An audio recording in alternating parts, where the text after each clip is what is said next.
Bismillahirrahmanirrahim. Assalamualaikum warahmatullahi wabarakatuh. Sebelumnya izinkan saya untuk memperkenalkan diri terlebih dahulu. Nama saya Susi Sepani Rahayu dengan nomor NPM D118036111, Prodi S1 Manajemen, kelas Manajemen Konsentrasi Keuangan, Fakultas Ekonomi dan Bisnis, Universitas 11 April Sumedang. Baik, dalam kesempatan video kali ini saya akan menjawab 2 pertanyaan untuk memenuhi salah satu tugas mata kuliah e-bisnis dan web design dengan dosen pengampu Bapak Desan Hendriawan STMM. Pertanyaan yang pertama yaitu apa saja manfaat dari digital workplace bagi para pekerja atau profesional.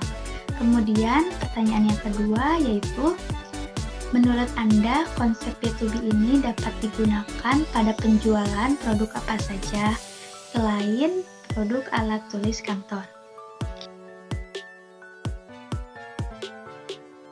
Baik, untuk mengefektifkan waktu, saya akan langsung menjawab pertanyaan yang pertama terlebih dahulu. Sebelum saya menjawab manfaat dari digital workplace ini, saya akan sedikit menjelaskan mengenai apa sih yang dimaksud dengan digital workplace.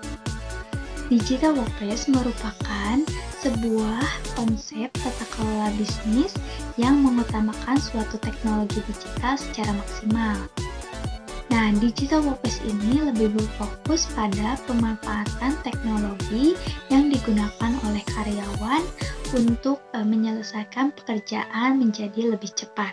Digital workplace merupakan suatu konsep yang membawa banyak sekali manfaat, yaitu untuk meningkatkan efisiensi kerja dan menjauhkan perusahaan dari kelambatan. Kemudian dengan adanya digital workplace ini dapat melahirkan suatu karyawan yang berkualitas, di mana kebanyakan para karyawan lebih bersedia memilih pekerjaan yang bergaji lebih rendah apabila memang ada pekerjaan yang bisa bekerja jarak jauh dari kantor. Kemudian bisa meningkatkan produktivitas karyawan, lebih efisiensi daripada perusahaan yang tidak menerapkan digital workplace. Selanjutnya, dengan menerapkan digital workplace ini telah meningkatkan kepuasan karyawan. Dengan begitu dapat menciptakan lingkungan kerja yang lebih positif. Selanjutnya, jawaban dari pertanyaan yang kedua. Konsep B2B merupakan suatu konsep pemasaran yang memasarkan produk ataupun jasa ke sesama pelaku bisnis lainnya, bukan kepada konsumennya langsung.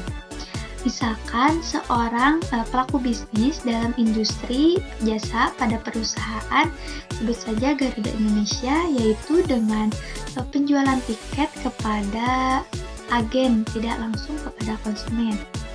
Kemudian dalam industri manufaktur, contohnya yaitu pada perusahaan PT Asta Auto Part Tbk, yaitu dengan penjualan berbagai komponen kepada misal PT Yamaha, Honda, Kawasaki, dan lain-lain untuk digunakan sebagai bagian produk yang dihasilkan. Ada pada PT Semen Indonesia dengan cara penjualan kepada perusahaan konstruksi untuk dijadikan kembali sebagai bahan baku utama dalam pembangunan di setiap proyeknya. Kemudian ada PT Bogasari, ini adalah perusahaan pembuat bahan baku utama yaitu terigu. Penjualan terigu ini bisa dijual misal ke PT Mayora atau Indofood untuk dijadikan sebagai bahan baku utama pembuatan produk. Selanjutnya dalam industri food and beverage dalam perusahaan PT Mayora dengan cara penjualan ke produsen, distributor, agen-agen, swalayan, dan pelaku bisnis lainnya. Jadi kesimpulannya adalah ketika kita membeli suatu produk, barang, ataupun jasa yang menggunakan konsep B2B atau business to business. Secara kasat mata, kita ini telah membeli sebuah komponen lain yang berbeda sekaligus dan tentunya berbeda perusahaan.